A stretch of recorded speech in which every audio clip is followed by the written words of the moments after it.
Shalom, shalom et shalom dans vos maisons. Je suis votre serviteur, le prophète ambassadeur Kwadwo Roméo. Que Dieu vous bénisse, que Dieu soit avec vous. Ce matin, je voudrais brièvement vous présenter la cité de Canaan. La cité de Canaan est une église, une famille, la maison du Seigneur. La cité de Canaan, c'est là où le lait et le miel coulent en abondance. La cité de Canaan, c'est là la délivrance, la guérison et la parole de Dieu est prêchée dans toute sa splendeur. La cité de Canaan est une cité où nous accueillons tout le monde. Des hommes forts, des hommes faibles, des hommes riches, des hommes pauvres, des hommes malades, des hommes guéris. Mais nous présentons Jésus-Christ. À la cité de Canaan, tout le monde est serviteur. Jésus-Christ seul est le maître. À la cité de Canaan, nous croyons à ta bénédiction. C'est pourquoi nous t'invitons.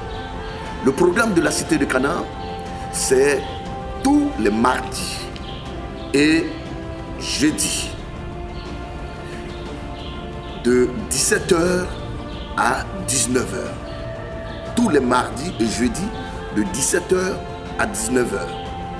Nous avons nos réceptions qui sont tous les mercredis et tous les vendredis de 10h à 16h. Tous les mercredis et tous les vendredis de 10h à 16h. Alors là, tu ne dois pas manquer parce que c'est le dimanche. Le dimanche est le jour de gloire. Un jour magnifique avec un groupe musical qui nous transporte chaque jour dans l'adoration et dans la louange. Nous commençons nos cultes à partir de 8h et nous terminons à 11h30. Oui, à 11h30. Retenez bien, nous sommes à Libreville, au Gabon. Précisément dans la commune d'Akanda. Nous sommes à Ngondje, le quartier, à Missa. Dès que vous arrivez au carrefour Chantal, le carrefour Transfo, nous sommes situés face à la salle des colonnades, la salle des fêtes qui est connue dans ce quartier, là où les manifestations se passent. Nous sommes face à face. Vous n'avez pas besoin de vous perdre et vous ne pouvez pas vous perdre si vous vous renseignez. Pour plus de renseignements, appelez-nous tout simplement au 074 39 78 46. 074 39 78 46. Que le Tout-Puissant vous bénisse. Votre serviteur, le prophète ambassadeur Kwadwo Roméo. Alléluia. Est-ce que Jésus est Seigneur dans ta vie? Est-ce que Jésus est roi dans ta vie? Le royaume des cieux appartient à ceux qui sont violents. Bien-aimés, par moments on vous montre la violence comme un acte de barbarie. Mais la violence fait partie des qualités que Dieu veut de ses enfants. Je ne parle pas de la violence sur ses enfants, de la violence sur sa femme. Non, mais je parle de la violence lorsque le diable veut t'empêcher de rentrer dans ta gloire. Il faut que tu sois violent pour pouvoir l'empêcher de t'empêcher. Alléluia. Voilà, et ce matin, quelqu'un a été violent pour être ici. Quelqu'un a été violent pour être ici. Est-ce que quelqu'un dit amen bien? Vous savez, l'objectif de Dieu, c'est que toi tu sois sauvé. Dieu était assis au ciel. Il a tout fait pour ton salut. Il a compris que l'affaire, ce n'est pas une affaire du ciel. Mais il fallait que lui-même vienne pour qu'on le chicote, pour qu'on lui crache dessus. Il a fallu qu'il vienne lui-même pour qu'on le crucifie. Il savait tout ça. Mais il a décidé de venir parce que tu devais le sauver. Donc Jésus lui-même a affranchi et il a utilisé la violence pour que tu sois sauvé. Mais je vais vous dire, ce que vous ne savez pas et qu'on ne vous dit pas, c'est que le salut que Jésus-Christ est venu mourir sur la croix pour vous là, c'est pour aller au ciel. Amen. Est-ce que quelqu'un comprend pas venu mourir pour que tu te maries, hein, c'est pas ça, non. Il est venu mourir pour que tu partes au ciel. Maintenant, pour te marier là, si tu es tombé dans une famille femme, tu vas payer une voiture. Oui. C'est faux, c'est vrai. Maintenant, si tu es tombé aussi dans une famille, comment dirais-je, n'importe quelle famille, donc du autre côté, frère, tu vas au Kondia, tu vas payer jusqu'au chapeau du beau-père. Alléluia. Ça, c'est pas la langue. Riba, baba. Non. On était devant papa Nono, il a posé la question, où est le chapeau? Oui, c'est pas une affaire de langue. Parler en langue, non. C'est des principes qui sont établis. Non, tu ne vas pas dire non, Jésus est mort pour moi, donc on ne paye pas le chapeau. Tu sais qu'on ne va pas te donner le mariage.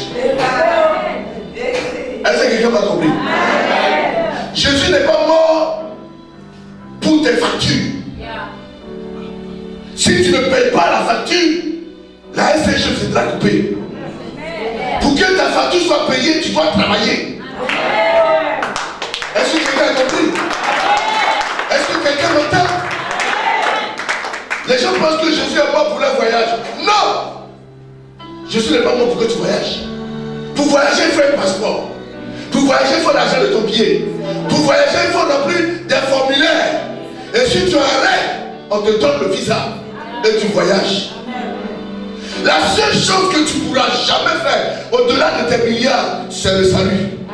Et c'est pour cela que le Christ est mort pour ton salut.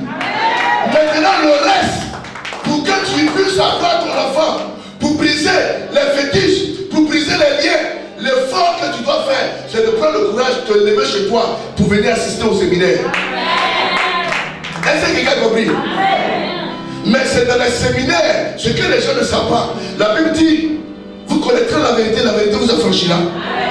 C'est dans les enseignements que vous découvrez la vérité. Et en appliquant cette vérité, le miracle s'opère. Et ce matin, il y a un homme que Dieu a envoyé depuis la Côte d'Ivoire. Alléluia. Il ne venait pas pour le séminaire, ni pour le programme. Il venait parce que son fils se mariait. Mais je lui ai dit non. Tu ne peux pas venir seulement me marier puis te retourner. C'est qui est en toi là? On va presser ça comme le jus. Non, tu n'as pas compris. Ce qui est en toi, on va presser ça comme l'orange. Et je vais encourager quelqu'un. L'une des choses que le diable va faire cette semaine, écoutez-moi très bien, c'est l'avertissement. L'une des choses que le diable va faire cette semaine, c'est vous donner la paresse pour ne pas que vous venez au séminaire. Il va commencer à inventer des choses à dormir debout pour que vous soyez dans des réunions de futilités. Alors que vous devrez entendre des choses ce matin. Pour que cette semaine, vous soyez délivrés, guéris, bénis, restaurés. Alors, celui qui arrive, c'est un agneau. Pour la première fois, un homme de Dieu se fait appeler patriarche. C'est cet homme. Maintenant, c'est l'aïeul. Pourquoi? Parce qu'il est père de plusieurs pères. Alléluia. C'est quelqu'un à qui tu as fait la grâce, tu as foulé les pieds sur les 5 continents. La fois dernière, je crois que je suis avec Mangarine. Il nous a montré des personnes qu'on n'avait jamais vues, même dans des documentaires. Hein? La ville Salomon. Merci. Les îles Salomon. Est-ce que vous savez qu'il y a des noirs comme toi et moi, mais qui ont des cheveux blancs? Qui connaît les cheveux blancs? Les cheveux blancs. Blanc. C'est un peu, c'est jaune, souvent jaunâtre. Vous comprenez? Voilà. Des gens ont des cheveux comme ça. Mais ils sont noirs. Et tout le monde est comme ça. J'avais jamais vu ça. Il dit c'est des hommes qui existent et c'est vrai. Alléluia. Et ce matin, cet homme va t'emporter, va te faire voir. Je n'ai pas vu tes enfants. Ils sont derrière. D'accord. Écoutez-moi bien. Il y a quelque chose que je ne veux plus jamais faire encore. Les histoires de les gens ne sont pas encore venus, je regarde et puis je vais commencer vers 11h, c'est fini. Quand on dit 10h, la prédication commence. Quand on dit 11h30 midi, on a fini. Alléluia. Si tu viens en retard, on va se dire au revoir et puis on continue. Alléluia. Que le Seigneur vous bénisse. Alors, cet homme est mon père. Mon père, le cadet de ma mère. Alléluia. Et il est aussi mon père spirituel. Tout ce que je sais dans ma vie, je l'ai appris de lui. C'est un homme versé dans les Écritures. Vous aurez le temps, dans les quelques minutes, d'apprécier mieux. Mais je suis convaincu d'une chose. Dieu veut faire grâce à quelqu'un. Non, tu n'as pas dit amen. Dieu veut faire grâce à quelqu'un ce matin. Et mon Dieu va te faire grâce. Alléluia. Après ce culte, nous avons un séminaire qui commence jeudi, vendredi, samedi et dimanche. Dis à quelqu'un de venir écouter. Il y a trop de choses. Chaque fois que j'écoute ce temps, j'ai l'impression que la Bible, là, c'est maintenant que je commence à lire. Oui, mon enfant. De toute façon, tu me vois, quand je parle et que tu acclapes, tu dis, papa connaît là. Franchement, quand tu vas l'écouter, tu vas comprendre que ton papa n'est pas encore quelque part. C'est un homme versé dans les Écritures. Il connaît les mystères. Vous savez, à un moment donné, si vous lisez seulement les Écritures, vous allez mourir. Parce que Paul a dit que les Écritures tuent. Alléluia. Mais l'Esprit vivifie. Amen. À un moment donné, il va falloir que Dieu vous amène à comprendre les actions de l'Esprit. Afin que les choses que vous allez les faire, vous les faites selon l'Esprit. Et l'Esprit peut vous dire de faire des choses dont la chair peut ne pas comprendre. Amen. Mais c'est par l'Esprit qu'on juge. Et ce temps que je vais annoncer ici, je voudrais annoncer le patriarche, l'aïeul, le père, le père. Est-ce qu'on peut vraiment le roi des rois?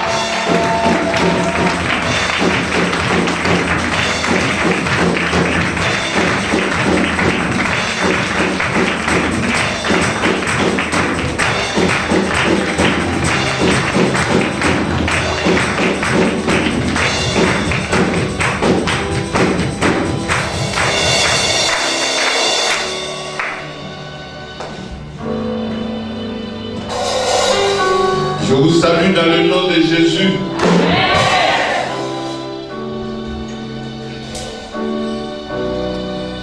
C'est pour moi une grande joie d'être avec vous. Amen. Et tout ce que nous allons faire,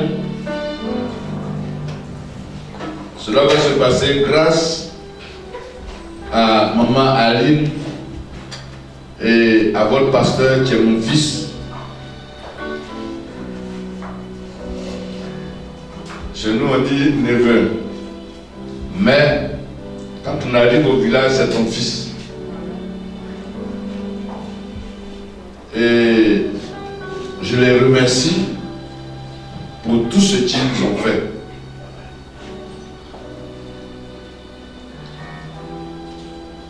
Lorsque vous voyez une église débutante qui n'a même pas encore 5 ans de vie, où il y a au moins 10 personnes, il faut savoir que le berger est connu de Dieu. Parce que comme l'a dit le grand enseignant sud-africain Jétro, père spirituel de Moïse, devant qui même Moïse se prosterne, alors que c'est lui Moïse même qui a écrit que l'homme ne doit pas se prosterner devant lui, devant un autre homme. Mais devant Jétro, il s'est prosterné. Il a dit, on met un chef sur 1000, sur 100, sur 30 et sur 10. Or là, vous êtes plus que 10. Merci beaucoup.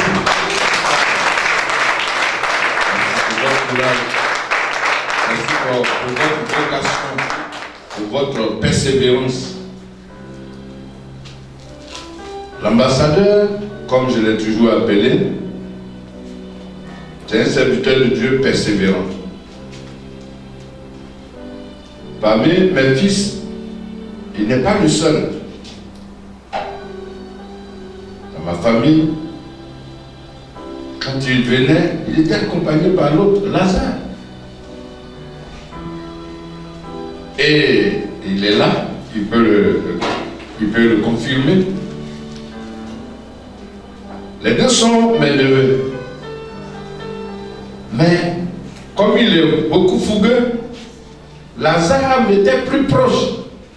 Il y a certains chemins, quand il veut aller, il dit non, il faut rester là. Parce qu'il posait trop de questions.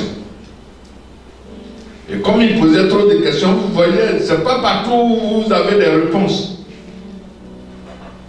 Donc dans certains lieux, quand vous avez dit Lazare, je vois bien qu'il a envie de partir. Mais c'est avec Lazare. Mais il n'a pas fait long feu. Lazare n'a pas fait long feu. Parce qu'il était toujours assis. Il ne posait pas de questions pour comprendre.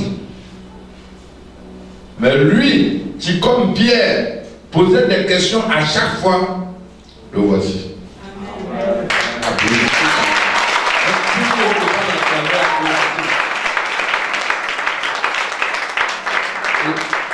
Cette persévérance, ce charisme,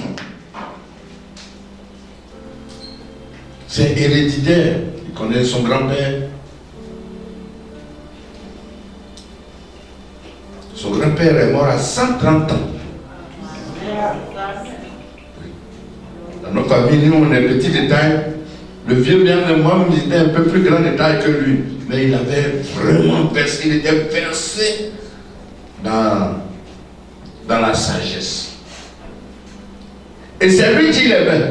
Parce que presque tout le temps, il était assis là, poser des questions, apprendre les paraboles, les proverbes par cœur. Et le vieux nous disait, l'enfant là, il va aller loin. L'enfant là, il va aller loin. Je rappelle ça pour qu'il se rende compte que je n'ai pas oublié. Amen.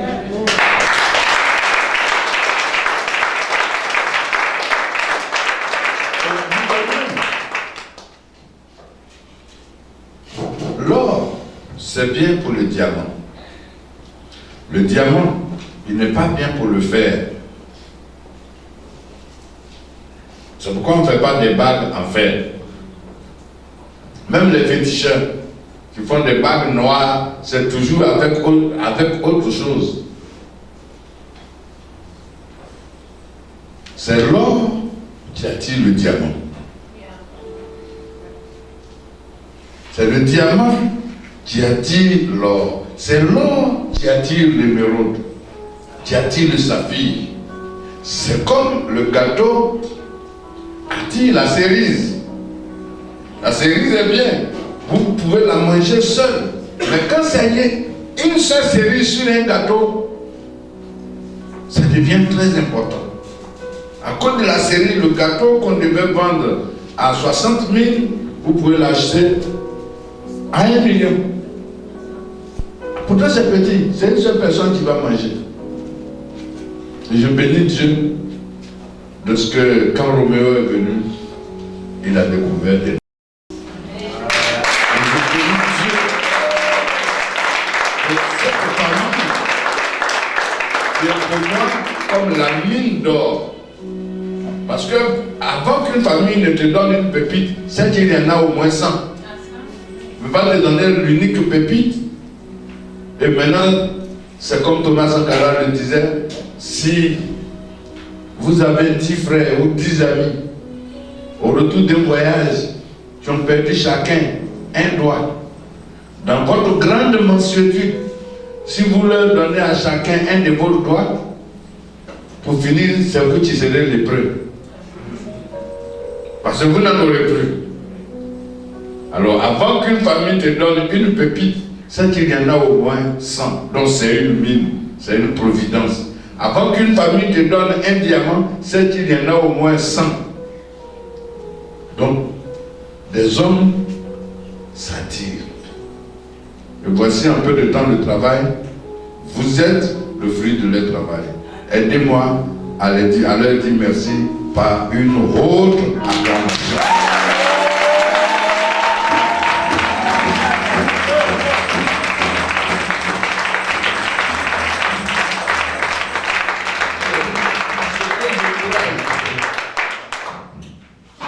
que je voudrais que vous sachiez est que l'œuvre de Dieu ne se fait pas seule. Malgré votre haute onction, si vous la faites seule, vous allez vous perdre. Des exemples sont dans la Bible. Caïn n'est pas né assassin. Mais il faisait tout seul. Il est devenu assassin. Balaam n'est pas né sorcier. Il était prophète. La preuve en est que ses prophéties sont étudiées dans la Bible. Mais il partait toujours seul. Il n'avait pour compagnon qu'une ânesse muette. La seule fois où l'ânesse lui a parlé, il voulait même la tuer. Il est devenu sorcier. Amen. Amen. Amen. Judas n'a pas été fait apôtre seul. Ils étaient 12. La Bible dit que Jésus les envoyait 2 à 2. Mais pour finir, au sortir d'une ville, Judas avait donné un mauvais conseil aux plus jeunes. Au point où, quand il est revenu, il voulait de la puissance comme pour Élie pour aller brûler la ville. Jésus a vu que non. Si petit Jean reste toujours avec Judas, Judas risque de le détruire.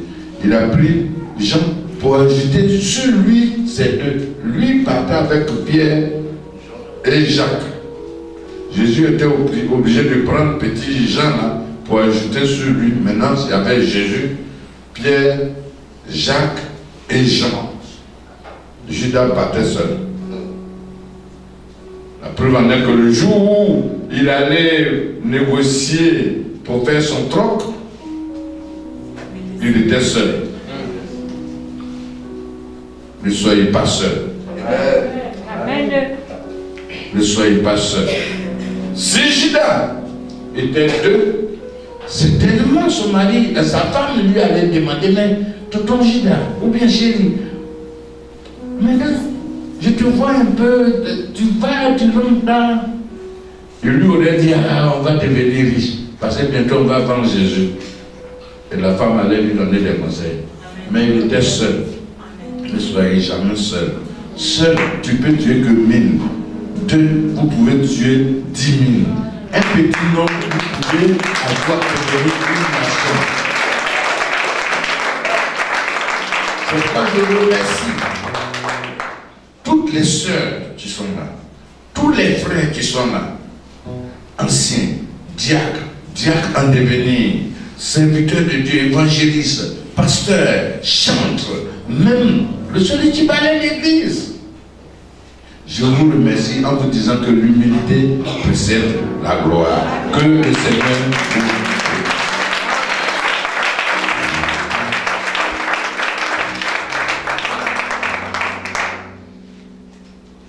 Soyez bénis. Amen. Zacharie chapitre 1, verset 18 à 21. C'est dans l'Ancien Testament. L'avant-dernier livre de l'Ancien Testament. Après Zacharie, on va à Malachie et puis on va à Matthieu. Donc, juste derrière Matthieu, on va voir Zacharie.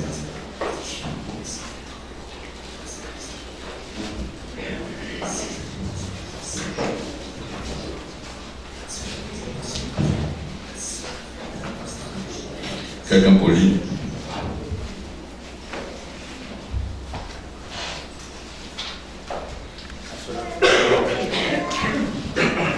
Zacharie 1, les versets 18 à 21.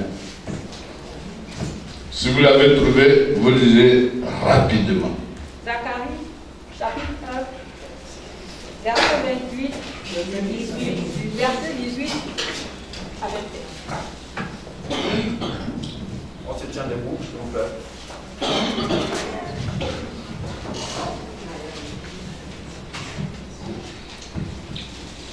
Je levai les yeux et je regardais. Et voici, il y avait 4 corps. Je dis à l'ange qui parlait avec moi, qu'est-ce que ces cornes? Il me dit, ce sont les cornes qui ont dispersé Juda, Israël et Jérusalem. L'Éternel me fit voir 4 forgerons. Je dis, que viennent-ils faire? Et il dit, ce sont les cornes qui ont dispersé Juda, tellement que nul ne lève la tête.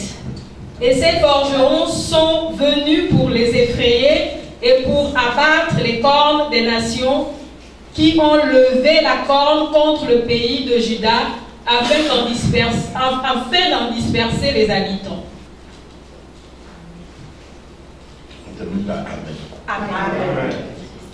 Un conseil, toutes les fois que vous lisez une portion de l'évangile de la Bible, terminez par Amen, pour que on ne pense pas que ce soit le journal. Amen. Amen. Amen. Amen.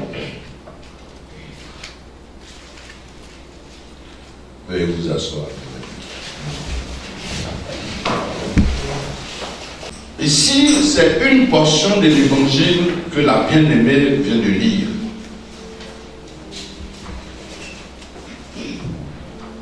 L'écrivain dit s'il était avec quelqu'un, mais en fait c'était un ange, et lorsqu'il a levé les regards, il a levé les yeux, il n'a pas baissé, et lorsqu'il a levé les yeux, position d'adoration, il a vu 4 corps. Et certainement effrayé, il a posé la question à l'ange qui était avec lui. Suivez bien. Peut-être que ce n'est pas aujourd'hui, mais jusqu'à ce que nous allons finir, on ne va plus vous parler en cachette. Parce que certains parmi vous vont voir leurs anges. Amen. Les grands voient leurs génies, leurs démons, et qui leur parlent, et l'on est effaré. Il y a les anges de Dieu qui sont avec nous, qui nous accompagnent. Mais à cause de certaines choses que nous ne savons pas, on n'a pas la possibilité de les voir. Mais jusqu'au terme du séminaire, vous allez les voir de visu comme vous me voyez. Et cela ne va pas vous effrayer, ils ne vont pas vous tuer parce qu'ils n'ont pas été envoyés pour faire du mal. Même pas pour faire du mal aux méchants. Sinon il n'y aurait plus de méchants.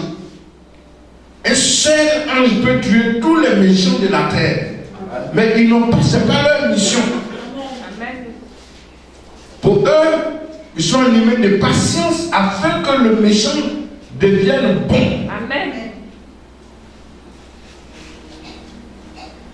Et en plus des 4 cornes, il a vu 4 forgerons.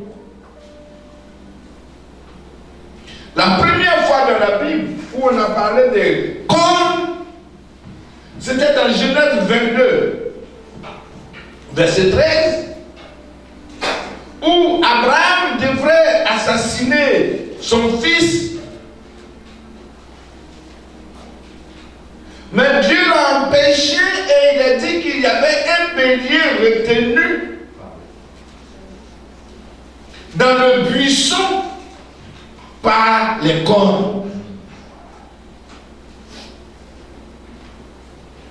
Les cornes, dans la Bible comme dans la vie courante, ce sont des éléments de défense.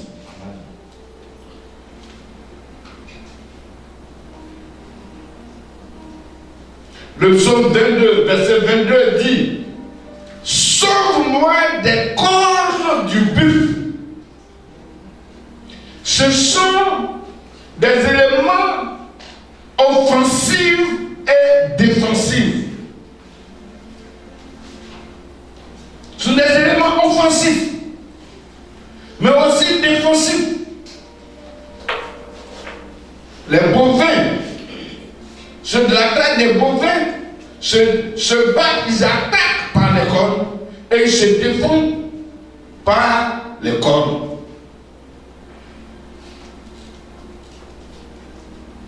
C'est aussi un instrument à vent.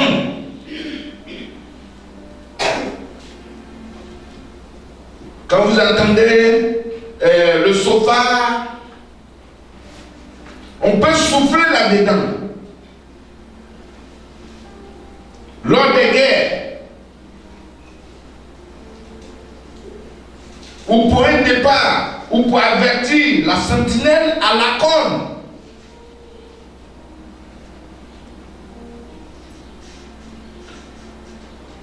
Mais ça ne s'arrête pas là. Dans 1 Samuel 16,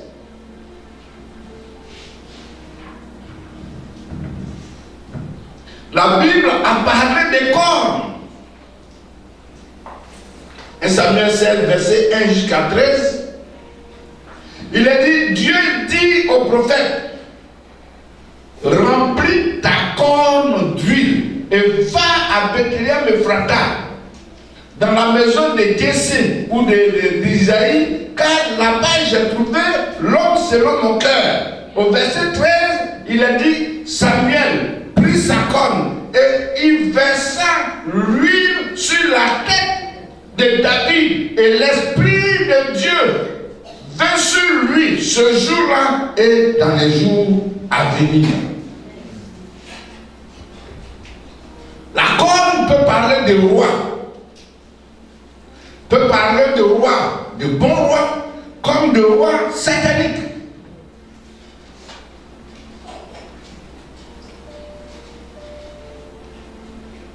Dans la Bible, toujours, dans Apocalypse 5, le verset 6, il est parlé d'un agneau mystérieux qui avait 7 cornes. Et que ces cornes étaient 7 yeux.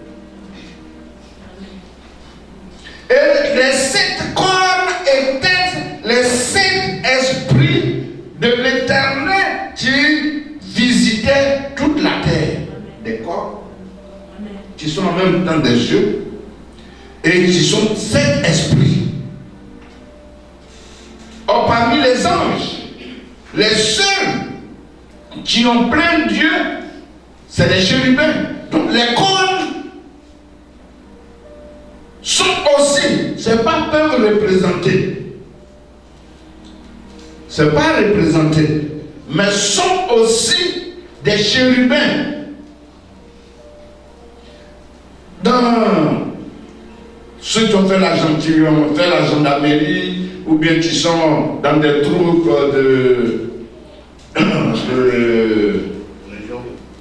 oui, c'est ça. Quand on dit tambour, vous ne voyez pas le tambour taper seul. C'est celui qui a la charge de jouer le tambour, qui vient et puis qui tape. Quand on dit trompette, c'est le trompettiste là qui vient. Pourquoi? Parce que c'est lui qui s'appelle trompette.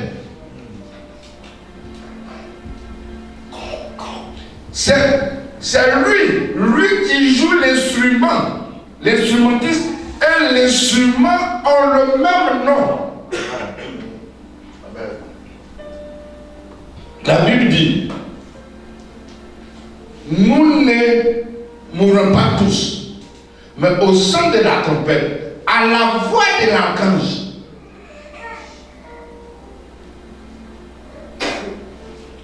Donc l'archange là, c'est lui la trompette. Pourquoi? Parce que déjà dans la Bible, dans Apocalypse 9, verset 13, il est dit, des voix venaient des cornes. Notez, pour vérifier après, comme les chrétiens de Béret. Si le vieux passait là, il ment. Oui, parce que les gens voient. Ce se rendre compte. Des voix venaient de la trompette. Or, déjà dans les Épîtres, il dit au son de la trompette, à la voix de l'archange. Ce n'est pas tous les anges qui sont des trompettes. Et la seule chose dans la Bible, l'une des choses que la Bible a voulu nous cacher, lorsque les 7 trompettes ont sifflé,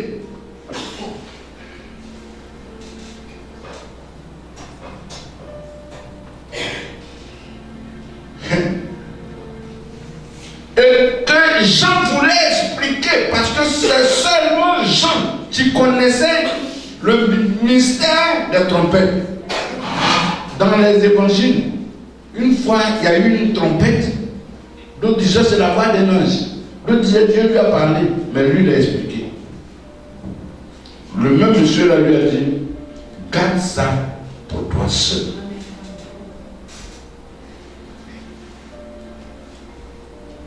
Donc les cornes sont aussi des trompettes. C'est un instrument, c'est des instruments à vent. Mais dans notre cas, dans le cas de ce qu'on a lu, le monsieur a expliqué à Zacharie que les 4 cornes, ce sont les royaumes, des rois, qui ont attaqué Juda, dispersé Jérusalem,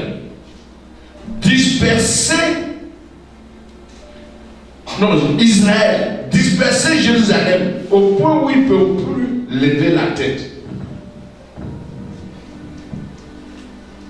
Effectivement, c'était des royaumes. Mais lui, il ne comprenait pas. C'est comme la plupart d'entre nous, quand vous lisez, vous voyez comme c'était 4 grands démons. Physiquement parlant, on peut voir les 4 royaumes, grands royaumes qui ont toujours attaqué Israël. Le royaume de Babylone, pour mener Israël à être idolâtre. Le royaume des Mèdes et des Perses, pour mener Israël à adorer des humains, ce que Mardochée a combattu. Le royaume des Grecs, avec à sa tête Alexandre le Grand, pour les intellectuels qui veulent savoir,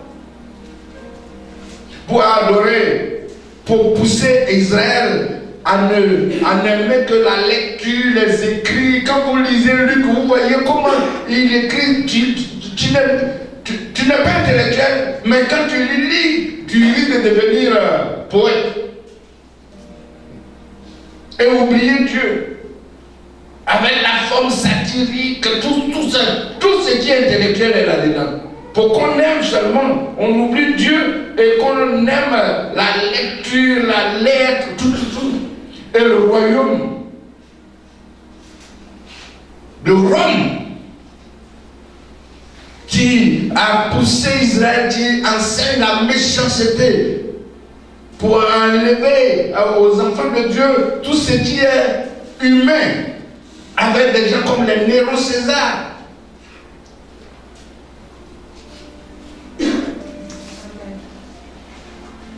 Mais ces choses, il faut les connaître. Si tu veux aller loin, il ne faut pas sauter les étapes. Il lui a montré 4 forgerons. Et il a demandé, et ces forgerons? Il dit non, mais les forgerons là, viennent pour les effrayer, pour libérer. Parce que les enfants de Dieu ne vont pas rester toujours courbés.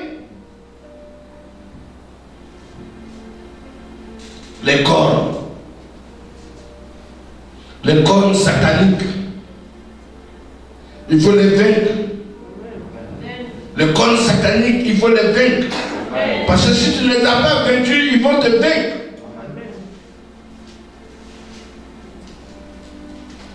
Le diable sait comment placer les cornes pour te maintenir prisonnier. Il y en a 4. Comme pour maintenir, pour te retenir prisonnier, pour que tu ne puisses point aller à quelque part sur les 4 points cardinaux de ta vie. Il place une corne sur un lieu stratégique.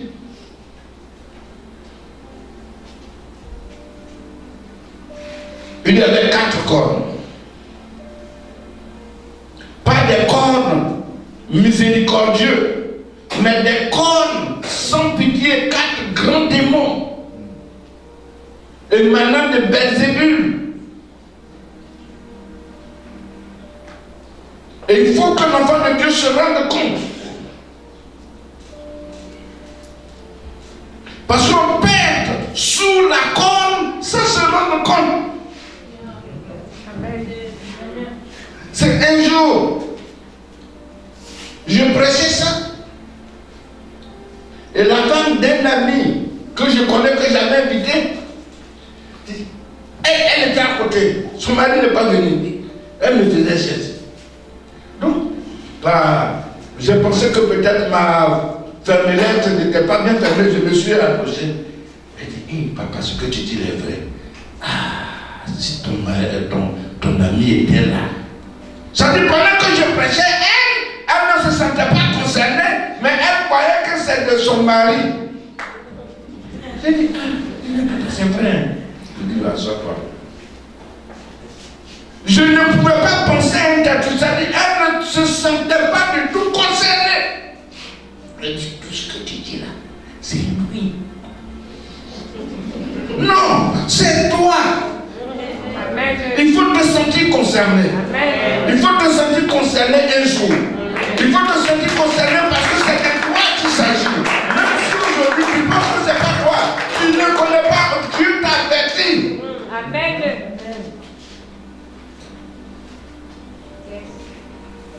À attaquer Judas, c'est les chantes. Dans les pays islamiques, par exemple.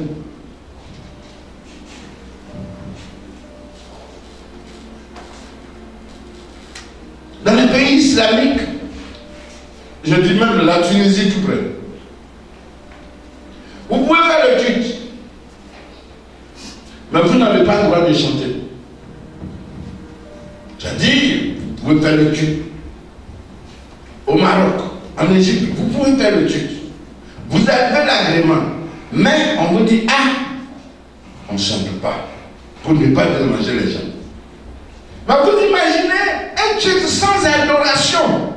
Parce que Judas, louange à l'Éternel, les chants sont dispersés. Vous ne devez pas taper les mains. Vous venez et chacun, comme des bouddhistes, et vous dites, mais quel évangile? Ça dit une Bible où on note Job, Lamentation de Jérémie, Cantique des cantiques, les psaumes, on les enlève dedans. Ce n'est plus une Bible. Ce n'est plus la parole de Dieu. Et les cornes sont venus pour disperser les chants et la famille royale, Judas, et pour disperser Israël, le peuple de Dieu. Et pour disperser Jérusalem, il n'y a plus de paix. Là où, fondement de paix, ou là où on doit avoir la paix, le foyer, chacun se sous-sol. Et tout cela, à cause de la corne. Et quand ça vient, on ne sait pas que c'est la corne. Hein? Quand ça vient, on ne sait pas. Et un frère, père à son âme, ancien quadio, qui avait travaillé jusqu'à il a pris sa retraite. Et moi, je priais pour lui et pour sa femme. Tellement ils étaient malheureux. Et le jour où ils ont appelé un Saint Dieu Père à son âme,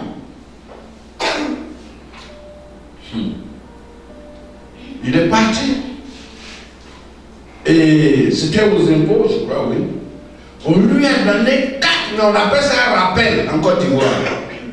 C'est-à-dire le temps, ça fait 1 an et quelques où il était à la retraite, donc son rappel, on lui a donné pour qu'il puisse aller se faire. C'est comme ça qu'ils font chez nous.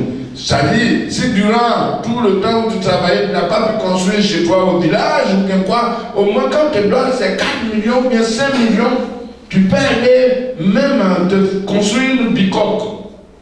C'est là, ancien Quadion est venu avec l'argent. Il s'est acheté une grosse culotte. Il a porté. Et quand il s'est couché, il n'a pas dit à sa femme, ils ont prié toujours, vraiment que Dieu intervienne.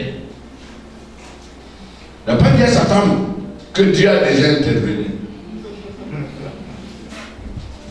Dieu ont prié et ils se sont couchés. Vers les 2h du matin, il avait eu des étrangers. Il voulait toucher sa femme. On a enlevé la chose, boum.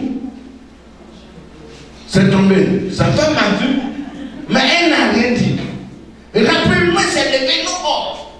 Et puis, il était assis de lui. Sa femme a vu, elle n'a rien dit. Il s'est arrangé. La femme a fait comme si elle s'en va dans les toilettes. Maintenant, il a pris son oreiller, il l'a mis dedans et sa tête, au lieu de dormir, il met sa tête sur l'oreiller. Cette fois-ci, il dit qu'il a mal au dos. Il a mis l'oreiller là où son dos est pour coucher dessus. Tout le matin, son téléphone a sonné, quelqu'un avait besoin de lui. Il a oublié, il est parti. Et sa femme faisant le lit a vu. Et elle, cette fois-ci, elle a tout enlevé. Et elle est partie au marché. Il n'avait pas de téléphone portable. Le gars est venu, il a fouillé. Il a fouillé le lit, soulevé. Et sa femme est venue tard. Je dis, mais pourquoi depuis là? Il m'a dit, non, mais comme tu ne m'avais pas donné l'argent, et je devais prendre de la viande à crédit, je suis arrivé, le monsieur n'était pas là, je ne peux pas venir comme ça. Et là, elle a fait un marché plein de viande, tout ça.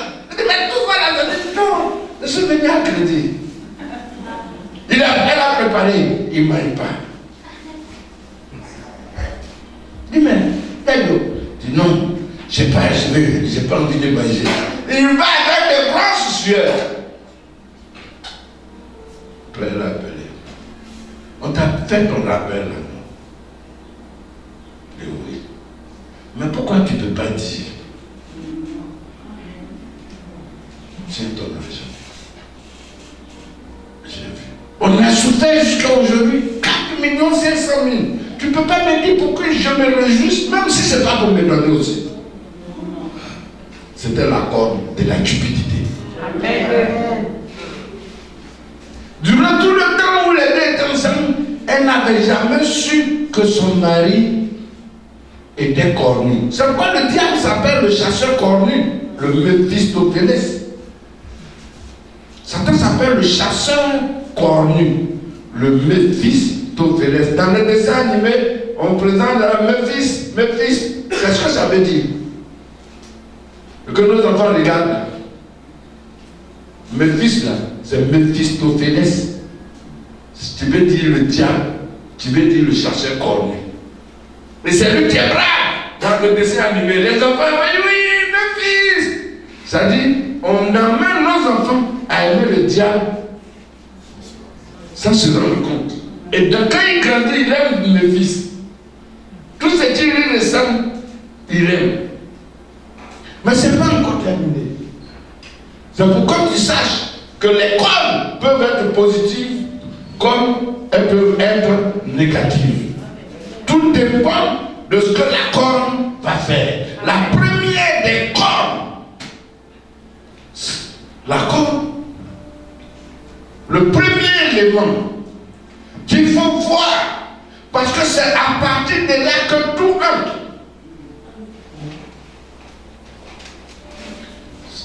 Cette corne-là, c'est à partir d'elle que tout entre.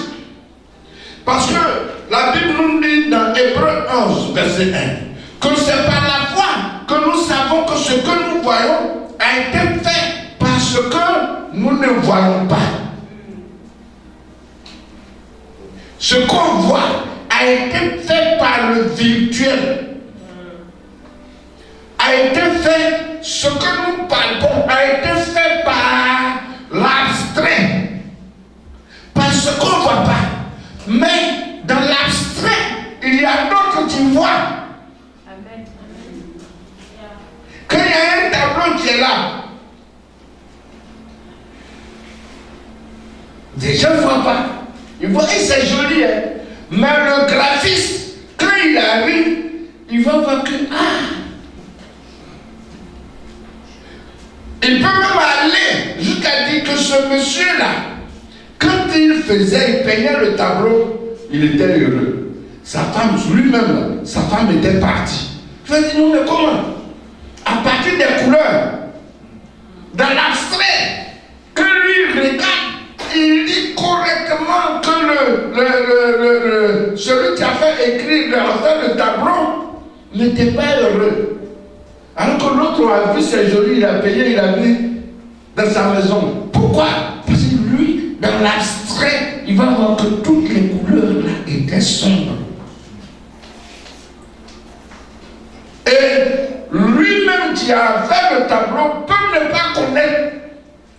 Parce que d'abord, il doit se projeter dans le tableau avant de faire sortir le tableau.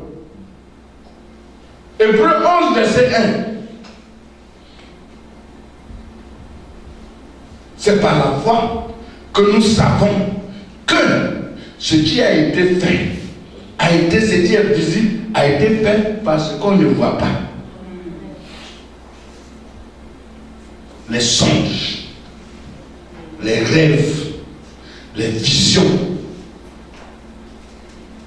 Deux visions ont changé la vie de tous les royaumes. Oui. L'Égypte, le roi a vu une vision.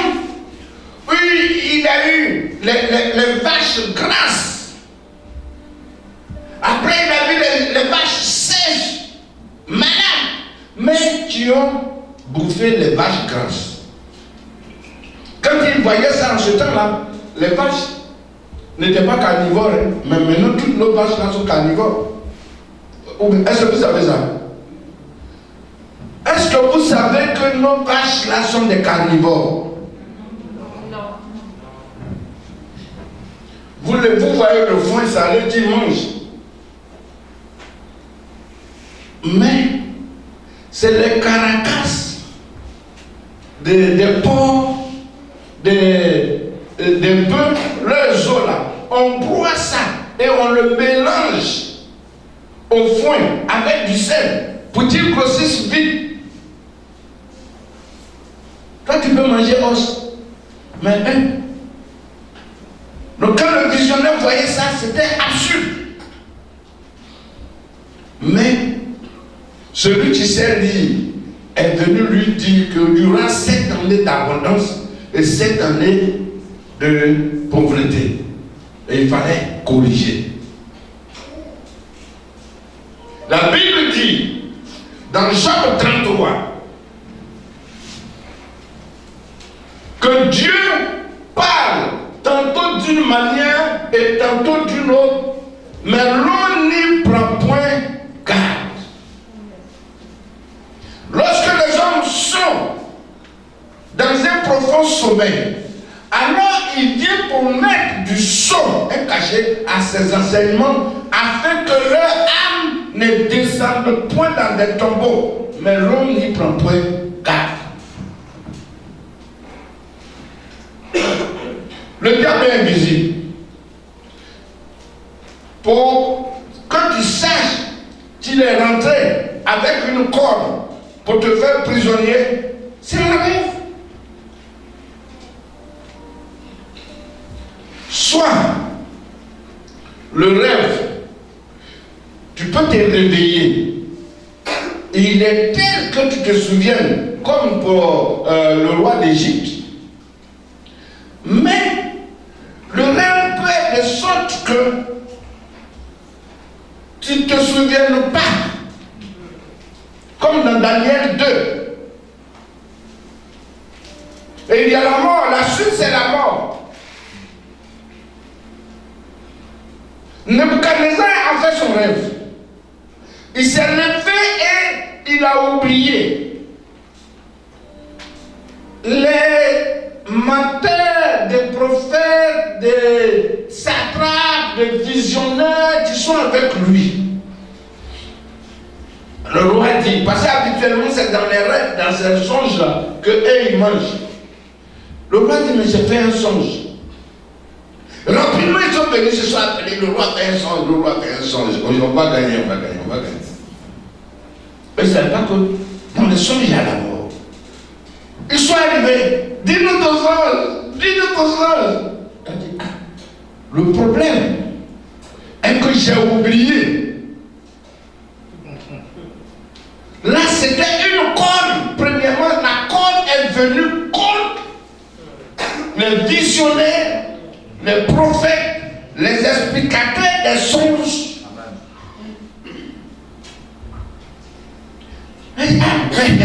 Dis-nous ce songe. Et puis on va écouter. Il dit, écoutez, j'ai oublié mon songe. Vous êtes venus. Si vous expliquez, vous aurez ma grâce. Sinon, je vous ai tué vous tous. Voici la corde. Un qui ont l'habitude de bénéficier des chefs, des terrains des autres, de l'or. Parce que quand quelqu'un vous fait un rêve et qu'il est troublé, il veut que quelqu'un explique.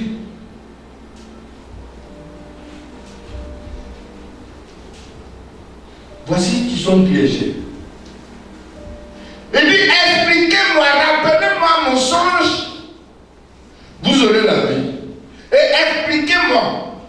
J'ai dit, mais le roi, toi aussi, comment est-ce que toi, tu as fait ton songe, on n'est pas. Elle a dit, tuez-les. C'est pourquoi les faux prophètes, faites attention. Ceux qui aiment aller expliquer les songes, faites attention. Tu n'as rien vu. Tu vas dire à une autorité, ou bien il a vu son songe. Et tu vas mentir, expliquer son songe par la tradition de chez toi. Dieu ne t'a rien dit. C'est une corde. Pour pouvoir voir les menteurs, les chimères, Dieu place, le diable place cette corde. Et le roi était sans pitié. Ses ministres, avec lesquels il a l'habitude de manger, on les a tués. La deuxième bagarre, allez-y faire venir le Daniel et les autres. Et comme Daniel avait l'Esprit Saint, lui il a parlé au roi. Il a dit, donne-moi du temps, je vais aller prier. Ne me tue pas. Le roi a accepté et Dieu est venu lui expliquer. Donc la première corde que Méphistophélès prend, quand il prend sa corde, c'est les leaders. Il les confond. La première corde, c'est les songes, les visions, les rêves. Quelqu'un est troublé, on l'a enlevé de son poste, dans la vie, dit non, ainsi m'a dit l'Éternel, tu seras rétabli. 3 mois après, au lieu d'être rétabli, maintenant, c'est les audits, tout cela. Le jour où tu as parlé, il a un pistolet, il te tue. C'est une corde. Les visions. Ce qui va contre les leaders, là, c'est ça. Mais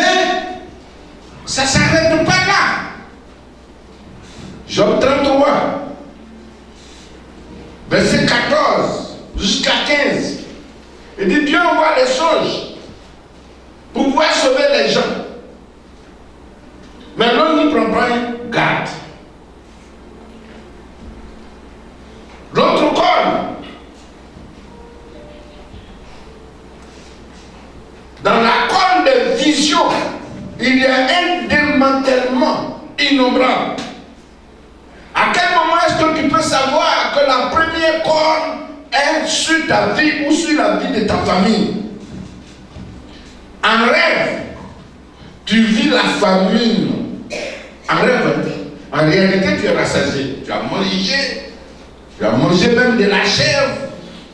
Tu as ri avec du bon manioc, de bonnes feuilles, choses arrachides. Toi-même, tu sais que tu es rassasié. Mais en rêve, tu es dans la famine. Tu te réveilles. Vous là, vous ne pouvez rien contre moi. Fais attention. C'est une corne qui est placée sur toi. Il faut chercher un lecteur des cornes, un lecteur des visions pour t'expliquer. Et que il te dit ce que tu dois faire, afin que tu évites cela, que de te repasser sur toi. En rêve,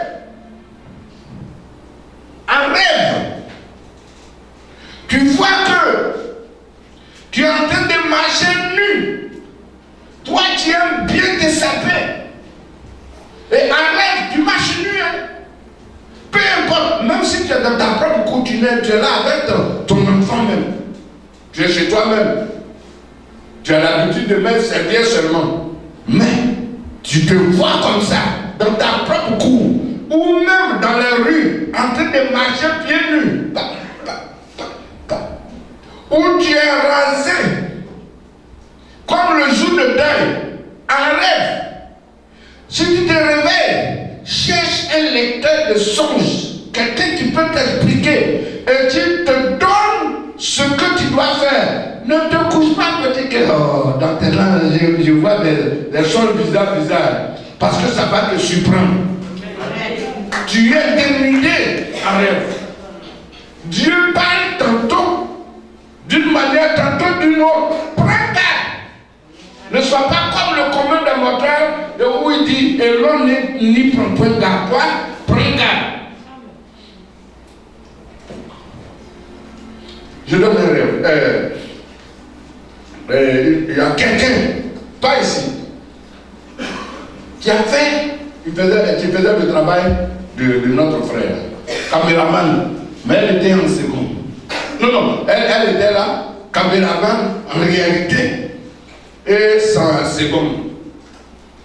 En rêve, elle a vu qu'elle était sur une haute montagne. Mais elle n'était pas effrayée. Elle était sur une haute montagne et les gens lui prenaient des photos. Elle allait voir son pasteur. Elle dit, sur une haute montagne. Ça c'est dangereux.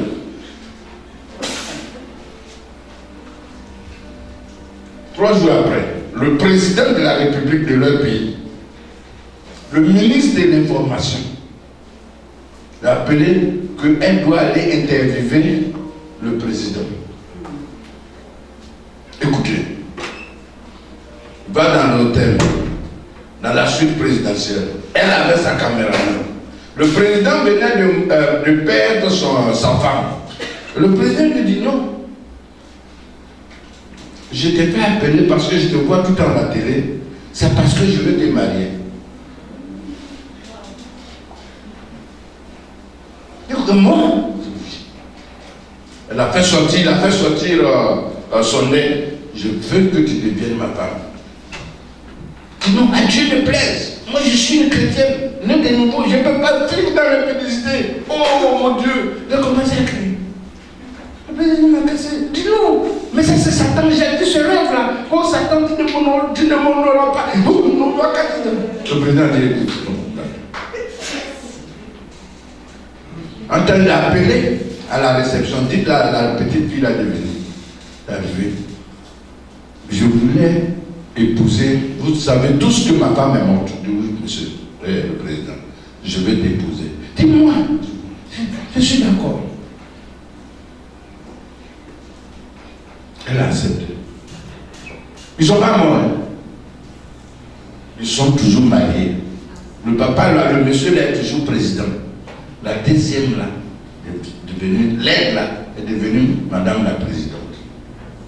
Au départ, l'autre là a raconté partout celle-là. Elle va voir. Ce sont des sorciers, des rosicruciens. Il m'a attaqué. Grâce à Dieu, grâce à mon pasteur, le pasteur même était réjoui. Dieu lui a parlé qu'elle va être élevée. Quelqu'un d'autre lui a donné une mauvaise explication.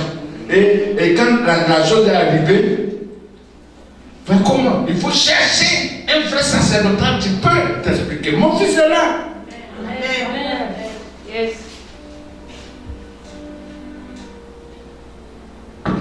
C'est maintenant qu'elle est vieille, elle est ménopausée, même des fois, quand des pasteurs arrivent dans leur pays, elle vient. On n'a qu'à prier pour que le mariage, là, c'est son mariage que l'autre là a pris les plusieurs. Moi, elle est venue, elle dit non, je ne prie pas pour toi, parce que je vais prendre ton argent pour rien, je sais que c'est faux.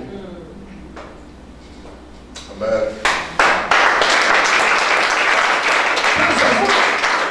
Elle va prier pour quelqu'un qui est sage. Tu es devenue première dame. Je ne peux pas prier contre cette personne. Parce que toi, tu as voulu vivre ta médiocrité. Reste là. Dans tes chaînes de prière, en emploi fini. Bravo. Là, la retraite. Elle est toujours là. Toujours. Dans mon mariage, j'arrache mon mari. Quel mari?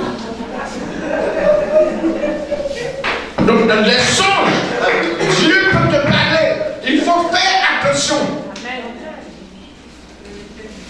Dans le songe ou dans la vision, tu marches dans la boue. Même petite boue. Hein. Parce que les chrétiens, ils attendent seulement que c'est quand c'est dans la boue, même petite boue. Regardez, de toute façon, la manière que le bien-aimé est très bien habillé, que cela n'arrive jamais. Mais une mouche même n'a qu'à venir faire petit truc là. On va plus regarder l'habit blanc là. Ces petites taches là qu'on voit. Qu'il n'y ait point de taches sur toi. Les mouches mortes, ça suit l'huile du parfumeur. C'est ce que la Bible dit. Donc une petite tache. N'attends pas que quand tu vas marcher dans la boue là où tu ne peux pas aller dans la rue. Non.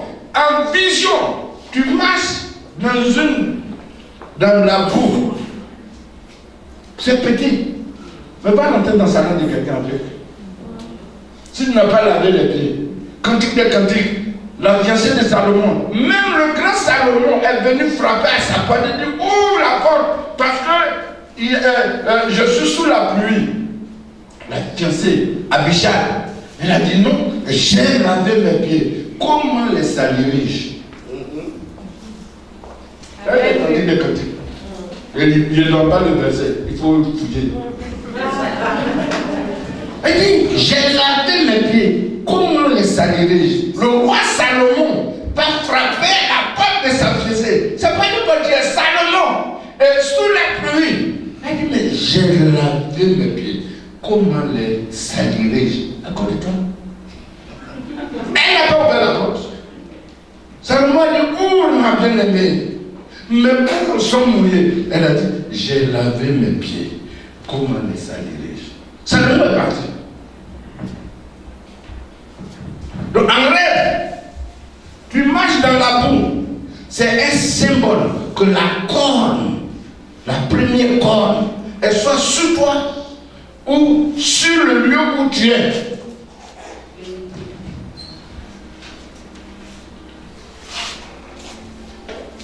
En rêve, aujourd'hui je vais parler de cette corne seulement. En rêve, tu es en train, tous les jours en rêve, tu es en train de manger. Même ta nourriture habituelle. Tous les jours, tu es en train de manger du riz. Tu rêves en train de manger du riz. Et après-demain, tu rêves en train de manger du manioc. Et le surlendemain, tu rêves en train de manger des arachides. Tu as tes rêves. C'est de manger. Manger. Manger. C'est un signe pour attirer ton attention qu'il y a un corps. Tu vas manger jusqu'à manger tes enfants. Oui. Tu vas manger, c'est pas partout où on mange. On ne mange pas tout non plus. Mais tu rêves, tu manges. Il y a d'autres gens qui rêvent, ils sont en train de manger au cimetière. Et vous savez, mes frères, après, les sorciers, vous ne pouvez rien contre moi. Oh, ma soeur, depuis 2 années, mais vous ne savez pas, sorcier a attaqué même l'archange Gabriel. Dans Daniel, comme vous l'avez dit au 2e siècle, la Bible n'a pas dit 2e siècle, Gabriel est venu à la porte de Daniel avec le message. Mais les rois de Perse et des Mèdes, les rois de Perse et des Mèdes, ce n'est pas des démons, c'était des hommes comme toi et moi, sont venus attaquer Daniel et ils voulaient arracher. N'arrache pas tes bénédictions. Et là, vous dites, vous ne pouvez rien contre moi. Rien contre toi. C'est la cause. Pourquoi est-ce que est-ce que la vie c'est seulement le manger, le boire? Tu rêves, on te donne des eaux sales à boire. C'est la conne. Parce que c'est un rêve. Pour que tu ne prennes pas ça en attention. Pour que tu ne fasses pas attention plutôt. Pour que tu ne prennes pas ça en considération. Mais c'est une conne. Il faut faire attention. Amen. Tu rêves. C'est l'incendie chez toi. Un rêve, c'est l'incendie. Mais il faut voir en réalité s'il y a un incendie chez toi. Est-ce que c'est une bonne chose? Un rêve. Tu dis, oh, c'est rêve. Alors que non. C'est par la foi qu'on sait que ce qui est visible est créé par ce qui n'est pas visible. Amen. La première cause, c'est les rêves, les visions, les songes. Nebuchadnezzar a rêvé. Il a vu un gros arbre. Il était roi. L'arbre a été secoué, ses branches, ses fruits. Le vent les a dispersés. Et là, on a enchaîné. Lui, il a compris que c'est dangereux. Il a dit que c'était lui. C'était la chute de son royaume. Prenez en compte vos songes, vos rêves.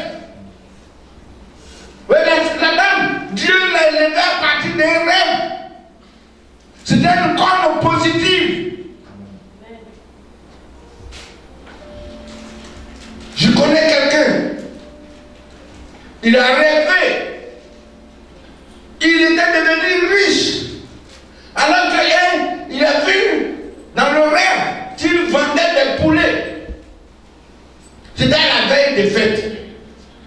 Il a vu voir son pasteur, il a dit, fais attention, il dit, ça avec les poulets, les gens font des sacrifices. Il faut faire très attention. Il est venu me voir, il a dit, oh, fais une offrande. Et moi, je te dirai ce qu'il y a à faire. Il a fait son offrande.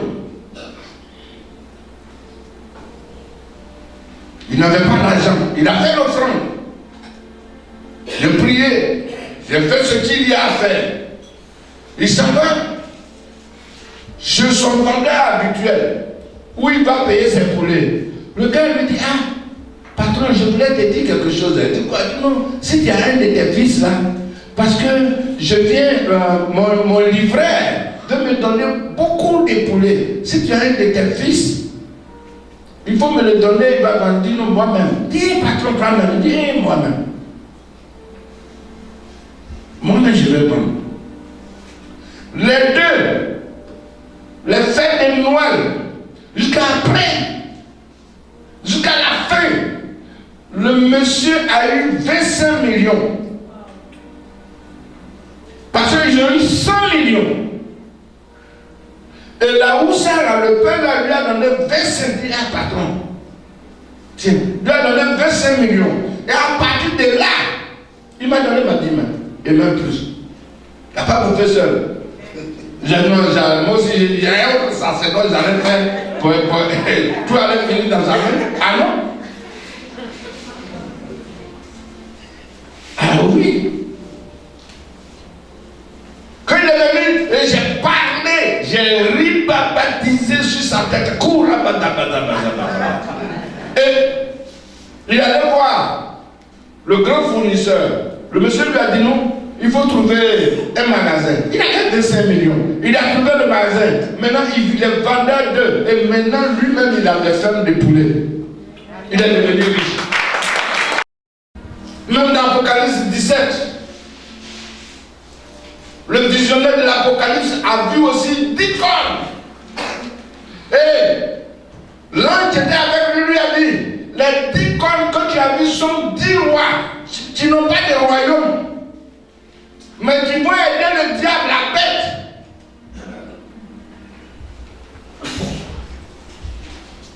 Mais quand même, c'était 10 rois. Mais 10 rois sataniques. Mais c'était 10 rois.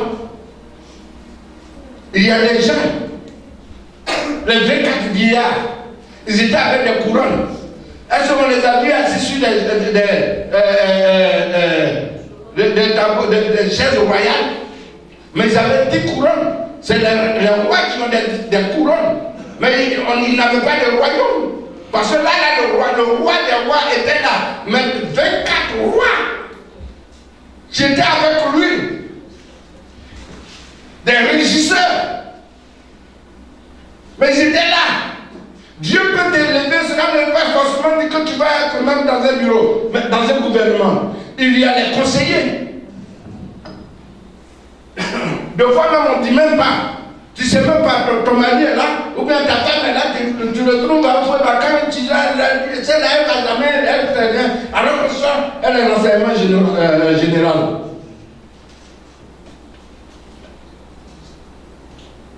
Tu trouves qu'elle sort trop. Mais elle ne doit pas te dire. C'est dit, elle est colonel, il est colonel, il est chaud. Soit c'est pour deux seulement tu savais. Les gens vont dire non, il a fait médicaments de l'argent, il a fait des médicaments de l'argent, il a fait ça. Mais vous vivez là comme des généraux, mais on ne voit pas de troupes derrière vous. Les conseillers présidentiels, et puis vos noms ne se trouvent même pas sur la fiche. Vous voyez tous les jours le grand, la face du roi. Tu fais un songe où tu es pendu.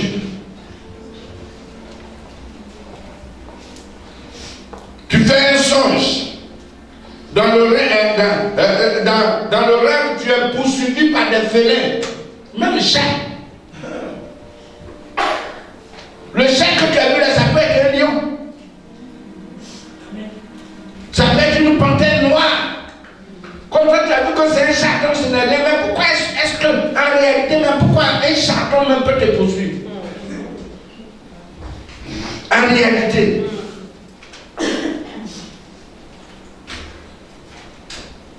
C'est la première corne qui se manifeste comme ça. Tu fais un songe. Tu as un bébé, et puis quelqu'un est venu arracher le bébé là, dans ta main. Ou bien tu as donné un coup de poing dans ton ventre. Tu fais un songe où tu vois tes menstrues. Et quand tu te réveilles, tu as tes menstrues. Et c'était dit rien. Tu dis, donc Dieu m'a montré comme je devais voir.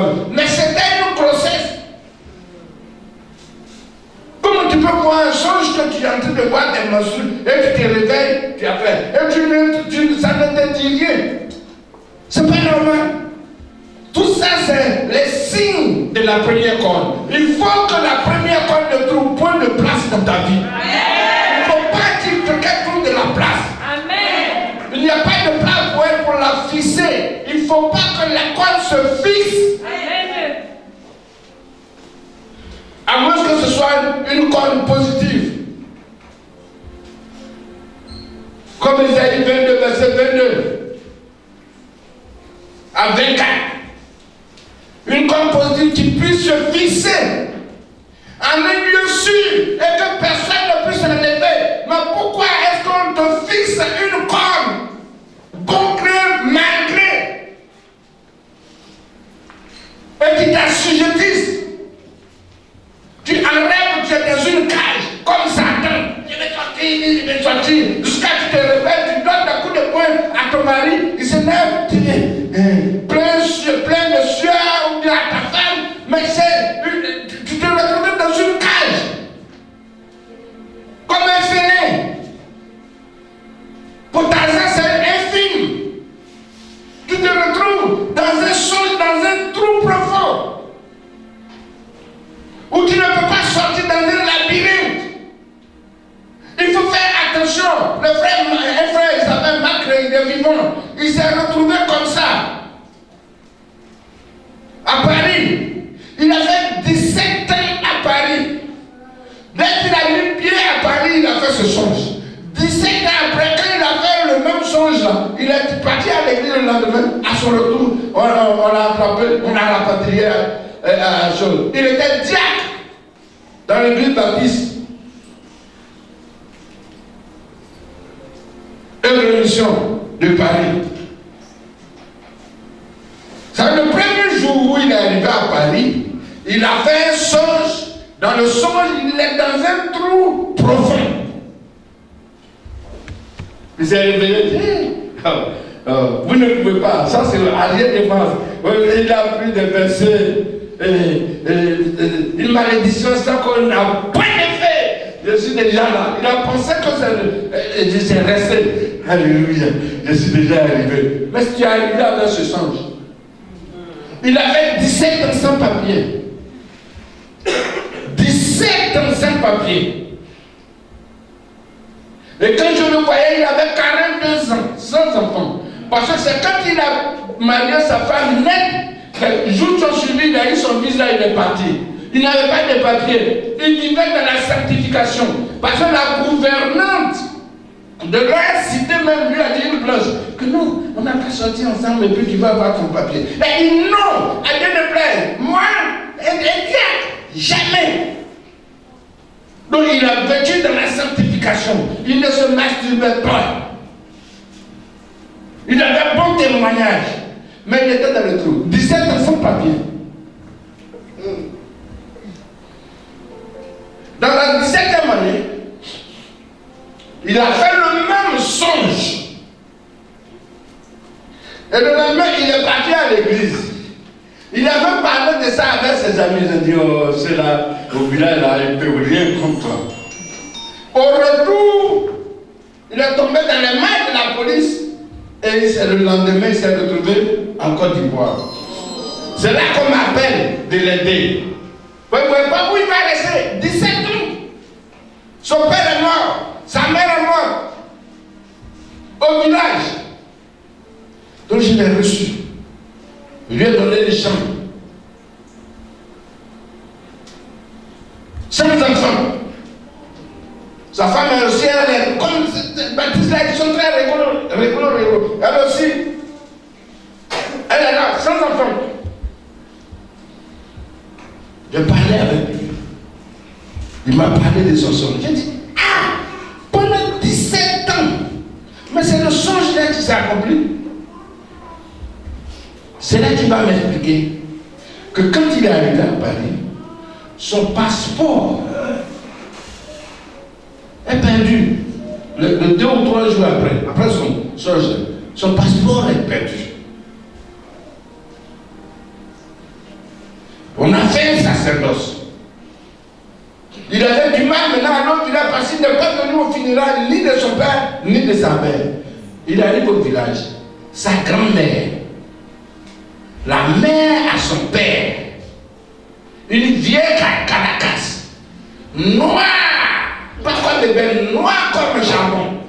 Elle est là, édentée. Elle a dit, hé, tu es arrivé. Oh, ton papier là, oui, tu as ta photo là. J'ai oublié, je vais te donner. Et la vieille rentre en bas de son lit, il sort le passeport là, toute poussiéreuse, et il lui révèle. Il dit,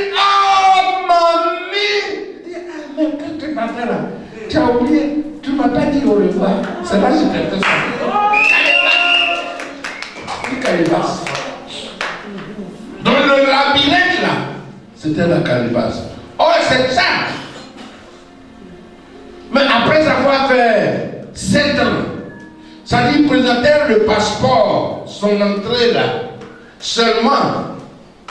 Autour de Jacques Chirac où les gens donnaient la nationalité comme ça. Mais lui n'avait pas ça. Il demande le passeport ivoirien. On trouve jusqu'à il ne peut pas avoir. Alors le passeport était là au village, pas à Abidjan. Pas à Abidjan, au village. Il dit, hé mamie, on est ici là. Quand tu partais ton France, est-ce que tu m'as dit au revoir? T'es comme tu ne me considérais pas haut. Même moi, je suis là-haut. Il va te ramener là-haut avec la quête. Il va faire quoi?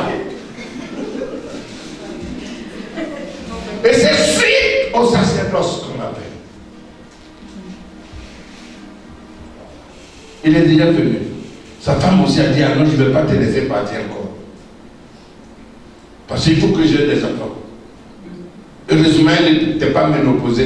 Il était tout jeune quand il partait. Actuellement, ils ont 3 enfants. Il est en train de faire des champs de café.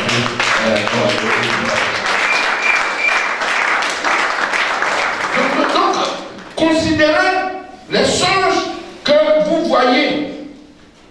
Un songe, on te poursuit. Tu cours, après, tu deviens un aigle, tu voles. Tu dis, l'aigle du Saint-Esprit. Non! Dans la Bible, les seules personnes qui ont parlé avec les animaux, ça s'est suivi par de mauvaises choses. Elle va parler avec le serpent. On connaît la suite. Balaam a parlé avec l'ânesse muette. On connaît la suite. Et dans l'Apocalypse, Jean entendait la voix de l'aigle qui disait malin, malin, malin. On connaît la suite. Lui qui a entendu ça, il était déjà dans l'île sur l'île de Patmos. Heureusement, il est sorti. Mais toi, on te poursuit quand tu deviens oiseau, tu deviens lion. Et tu dis que non, les lions de la tribu de Juda. Quand tu es lion de la tribu de Juda, Dieu attire ton attention. Pourquoi est-ce que tous les jours c'est pas où tu es là, et puis après tu arrives, il y a un front qui est là. Tout est soufflé, tu te réveilles. C'est la corde.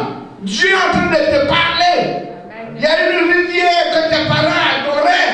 Et c'est l'esprit là qui se lève, qui te poursuit, disperse tes enfants. Vous ne rien ne réussit dans votre vie et vous avez besoin de rencontrer quelqu'un qui peut vous expliquer un sacerdotal pour que, après le sacerdoce, suite au sacerdoce, vous puissiez revenir à la vie, vous puissiez briser la corde, vous puissiez gagner la vie, vous puissiez vivre la vie. Il faut vivre la vie.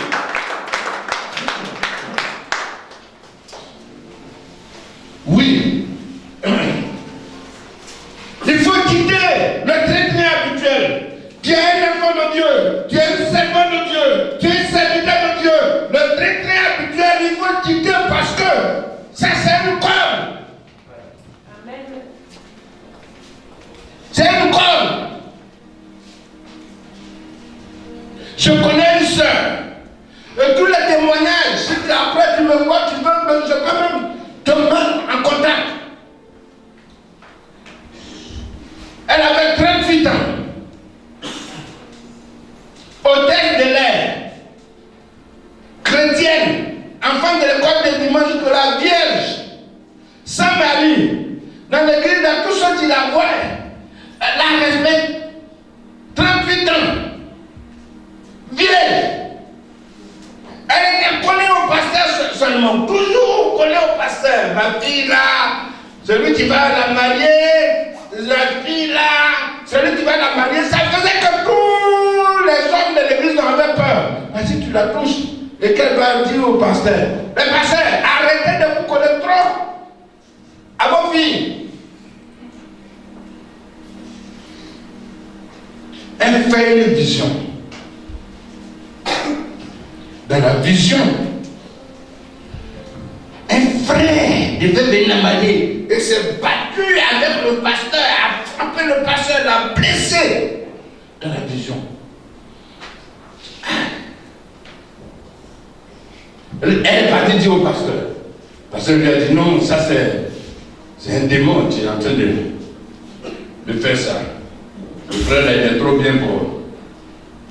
Elle fait une autre vision. Dans la vision, le même frère est venu l'épouser. Le pasteur est venu, au lieu de tuer, annulé le doigt, attaché, jusqu'à la doigt même s'est éclaté de sang. Elle s'est réveillée. Elle est partie dire au pasteur. Le pasteur dit, mais pourquoi tu vois des choses bizarres comme ça? Attends, il y a Étienne qui est là, on va le voir. Elle a dit là de. Ils sont venus me rencontrer, le pasteur. Voici ma fille là. Elle dit, c'est pas la fille à toutes les réunions de prière qui est avec elle. Oui, mais c'est ta femme. Non. Elle dit, mais il faut maintenant, quand tu vas aux réunions, va avec ta femme. Il faut laisser la fille là. Tu ne vois pas que son âme s'est attachée à toi. C'est toi, c'est devenu son problème. Mais comment? Moi j'ai pris bois, j'ai dit, mais son âme s'est attachée à toi. Ils ont continué. Une autre fois, dans la vision, c'est elle qui a frappé le pasteur. Et la femme du pasteur a fait le même songe. Le matin, elle était en train de dire à son mari que notre fille là, elle t'a frappé aujourd'hui. Et elle t'a mordu, elle a coupé ton doigt. Le pasteur regarde, sa bague de mariage n'était pas là. Mais c'est comment? Mais c'est comment? Ils ont cherché, sa bague de mariage n'était pas là. Et la sœur, dans le rêve, elle a frappé le pasteur. Elle-même, elle allait voir quelqu'un d'autre. Elle dit non, ça, votre amitié là, ça devient sorcellerie. Elle est venue me voir. Écoutez. Dans sa chambre, son tiroir, la bague du pasteur était dedans. C'est le corps. Le pasteur ne savait pas. Le pasteur n'a jamais rendu visite jusqu'à aller voir sa chambre. Mais le diable était en train de placer le corps. J'ai prié dessus. J'ai appelé. Il s'appelait Martin. Il dit, allô mère? Je dis, oh toi. Il dit, mais c'est ta bague de mariage là. À la veille, on était ensemble. Il dit, non, mais je vous cherche. J'ai dit, non, toi aussi. C'est tombé au restaurant où on était là. Mais comment? Il dit, mais je ne sais pas. Quand ce matin, je suis passé là, j'ai vu cette tombe. Je ne pouvais pas lui dire que de façon mystique, mais il faut comprendre pour vous. De venir, il a dit, je lui prends, j'ai dit, non, il faut comprendre pour vous. J'ai fait venir la fille. Et je n'ai qu'à prier pour ta fille. On a prié. J'ai donné un sacerdoce de séparation. Jésus a fait ça, offrant une séparation avec Judas Iscariote. Le pain que Jésus voulait prendre, c'est Judas voulait prendre. Et Jésus a pris d'abord. Il a plongé dans du vin et il a dit, tiens, à toi de faire ce que tu as fait. Judas a mangé ce pain-là et immédiatement le diable est entré en. Il est parti avant que Jésus ne fasse la Sainte Seine. Je lui fais une offrande de séparation. Tu ne l'as pas vu là. Entre toi et ta fille, sa femme a fait l'offrande de séparation. Il a fait l'offrande de séparation. La fille a fait l'offrande de séparation. Je dis, bah, si on te donne, c'est pas bon. Je sais à qui je vais donner. Et j'ai reconsacré son foyer.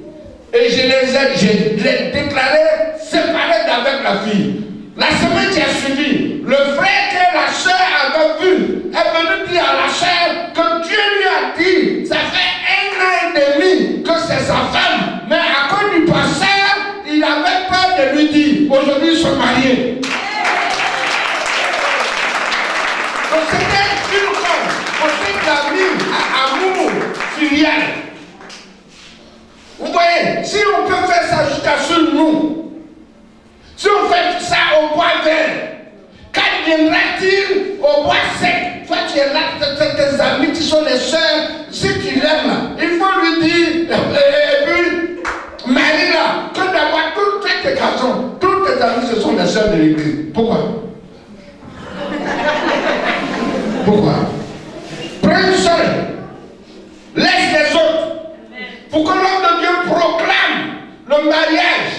Faire le sacerdoce. La soeur est mariée.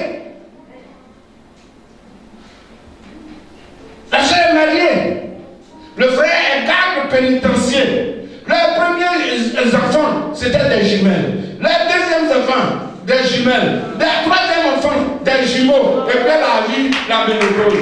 Donc Dieu lui a donné 6 enfants rapidement. Sinon elle allait avoir la ménopause. Et là c'est parce que c'était un criard. Il y a certains songes que tu vois, ne rêve pas là pour dire, Satan tu es vaincu. Satan est vaincu comment? Il est vaincu, mais il faut savoir qu'il est fort. C'est pour ça que notre Dieu est tout puissant. Amen.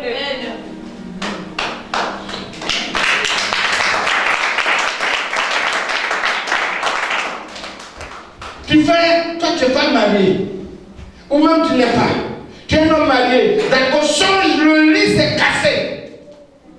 Dans ton songe. Frère, mais quand même, dans le rêve, ton lit où tu as couché à quelque part, mais ça s'est cassé. Tu sais pas qu'il y a un danger? Et tu dis, dans le rêve, j'ai rêvé, même le lit s'est cassé. C'est ton foyer, où tu risques de ne jamais avoir de foyer.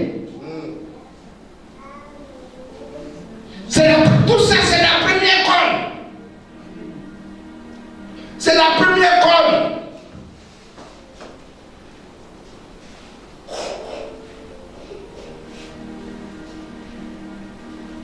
Dans ton songe, on verse de l'eau sale sur toi. Pas tout de suite. Et puis, on prend l'eau dans vase de l'huile là, sur toi. Tiens. Et puis, tu te réveilles.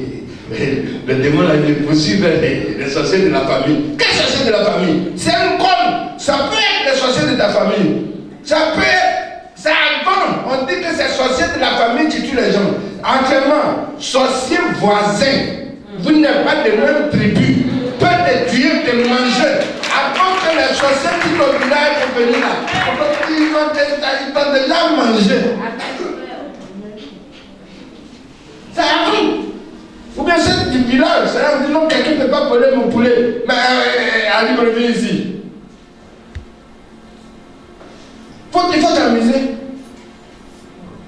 Pour accuser la vieille du village, quand toi tu arrives là, tu te donnes de l'eau pour te laver là, il faut l'accuser.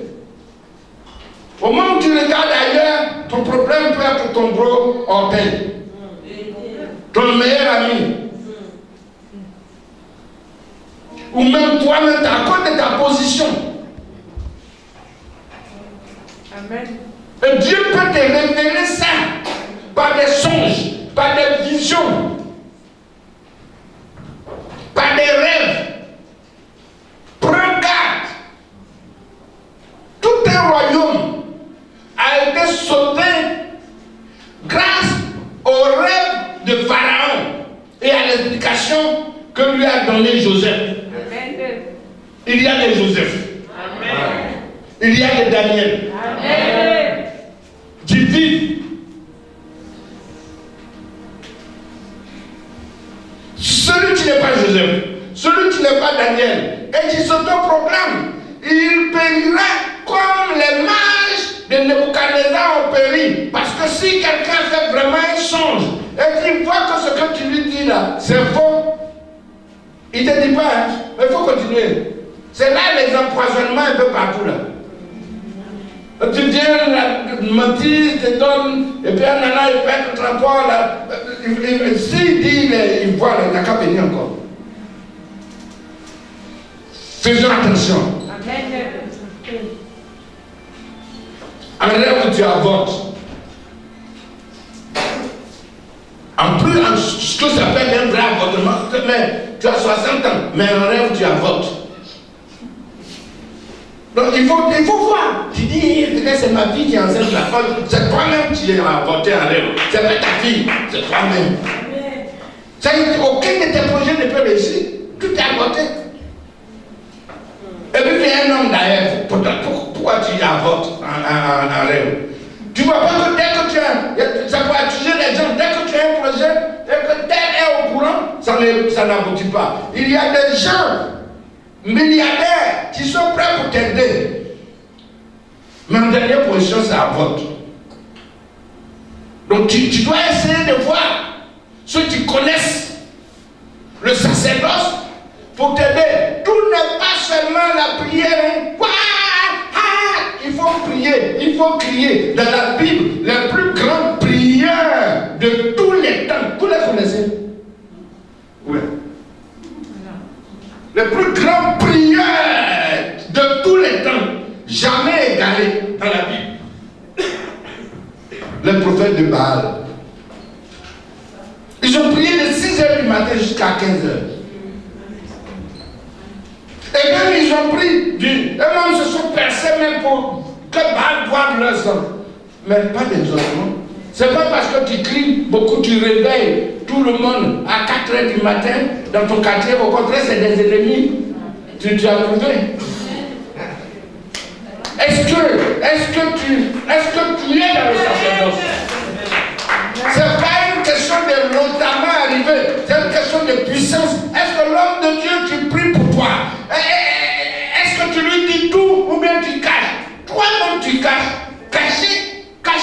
Ben, tu me dis la moitié. Je t'aide selon la moitié. Est-ce que tu as ouvert ton cœur pour dire, papa, voici, j'ai fait ça de ma part. Qu'est-ce que tu peux faire pour moi? Dis-moi tout. Je vais tout faire pour faire ce sacerdoce. Amen. Je devais prier pour un frère. Et c'est lui qui m'a posé la condition. Moi, il ne faut pas me poser les mains sur la tête. Vraiment, il faut parler. Je dis oui, j'ai compris. Et puis, vos affaires de faire offrande, là, moi, je ne suis pas dedans. Et j'ai dit, j'ai compris. Et puis, moi, on ne prie pas pour moi avec l'huile. J'ai dit, j'ai compris. Il me regarde, je le regarde. Il dit, et puis, moi, je ne veux pas tomber. J'ai dit, j'ai compris. J'ai compris. Donc, il est très loin là-bas, dans son salon. Et encore, il faut que tous mes enfants rentrent dans leur chambre. J'ai dit, j'ai compris. Il me regarde, et puis moi j'ai demandé, mais je dois me déchausser ou enlever mes habits, que je sois nu aussi avant de prier. Oh, toi tu aimes la comédie. Alors tout ce que tu disais c'était la comédie. Non, je suis sincère. J'ai dit, mais pourquoi est-ce que je te demande surtout que pour moi c'est la comédie? Donc causerie là on parle en même temps. J'ai dit, hé Jésus, sauve. Pim, je ne l'ai pas touché.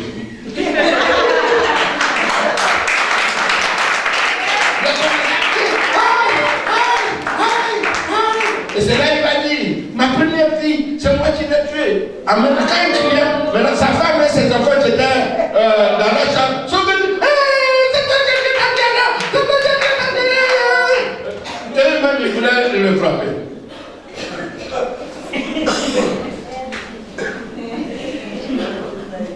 J'étais obligé de leur dire non, c'est pas lui, votre papa, mais c'est le démon là qui est en lui là. Tu dis que sa femme dit non, je vais divorcer. J'ai dit non. Mais Mais moi, je savais que c'était le démon là. C'est le démon là qui me posait toutes ces conditions. Je n'ai pas prié. Moi-même, ça m'a surpris. J'ai dit, hey, Jésus sauve. J'ai parlé doucement. On a passé au moins 6 heures pour sa délivrance. En bas de son lit, des canaris, tout ça. Et ils sont où? En bas du lit. Et sa femme et ses enfants courent pour aller. Tous les gens qui ne voulaient pas voir, ils vont derrière le palmier qui est dans la cour là. Derrière, regardez à droite. On crève, on sort canari. Tout. On a tout déposé là. Brûlé d'abord. Parce que s'il redevient normal, il peut s'opposer. Le dernier a dit, je m'en vais. Je ne veux pas aller en enfer. D'ailleurs, moi je sais que le temps n'est pas encore arrivé. Un malade comme toi, tu vas m'envoyer en enfer. Je sors vite même pour aller. Il dit, va-t'en. La poussée. Le démon l'a dit, moi je suis malade, un malade comme toi. Et toi tu veux m'envoyer en enfer à Babylone. Je m'en vais. Il a dit, bon, va-t'en. Il a poussé un grand cri. Le monsieur s'est réveillé. Elle est revenue. Il dit, j'ai faim. Il a dit, non, tu ne mangeras pas aujourd'hui. Il faut 3 jours. Enfin, ils n'étaient pas allés loin. Il a dit 3 jours. Et je suis resté dans leur coup là. On prépare, moi je mange. Lui, il ne mange pas. Enfin, il faut que je mange pour avoir la foi de comprendre. Lui, il ne mange pas. Pendant les 3 jours, il me lève pour dire, j'ai soif. J'ai dit, non, toi tu ne bois pas. Parce que je sais que les 3 jours là, ils ne vont pas mourir. Et tout, commencer à prier. C'est là qu'il va dire, oui, peut-être parce que je vais demander pardon à ma femme. Dis quoi? Non, il a fait un enfant mongol avec une femme. Les enfants qui ont la langue pointe. Sa femme dit, hé, tu m'as fait ça. J'ai dit, laisse, on a prié. Il a été baptisé du Saint-Esprit. En train de parler, quand son téléphone, le téléphone de la maison a sonné. Il va prendre encore le bac. Oh, c'est la maman de l'enfant mongol là, qui l'appelle que l'enfant est mort. C'était la délivrance totale. Le démon m'avait dit que leur enfant est avec lui. Bon, il n'y a pas. Moi, je pensais que c'est un de ses enfants qui est sorcier, alors que non, c'était un de la famille. Dieu délivre. Amen. Et on peut déraciner la corde. On peut le déraciner. On peut l'ôter de ta vie.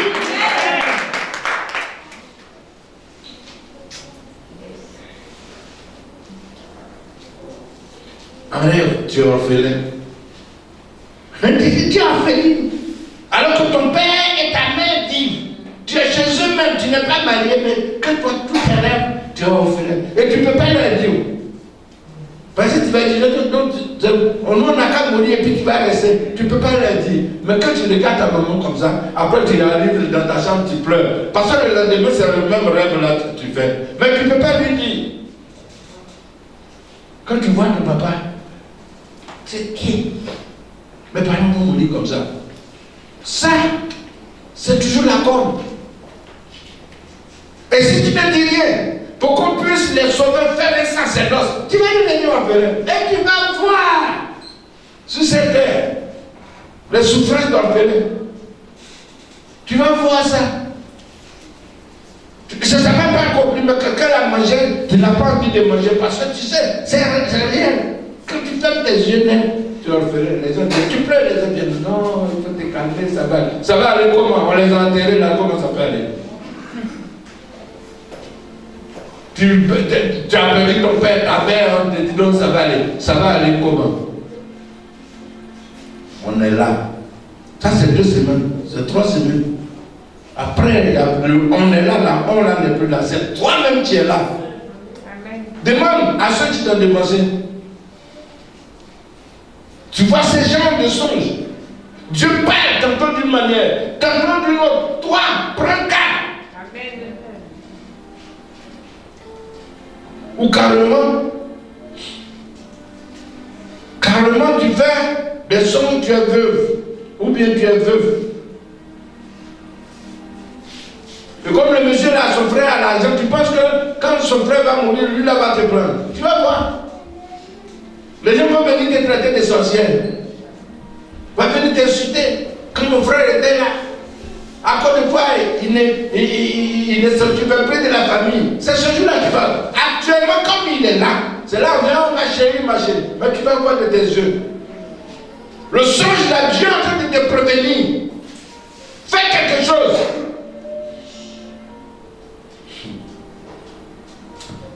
J'étais rentré dans une famille. C'est la femme qui m'a fait rentrer. J'ai vu des choses sur le mari. Quand j'ai commencé à faire son travail, la même femme. Parce que son mari avait beaucoup d'argent. C'était en France, à Paris. Mais ils m'ont pris pour aller à Nantes. Elle a été prise de jalousie contre moi. Moi, le pauvre missionnaire. Moi, c'est juste pour une semaine de règne et puis je m'en vais.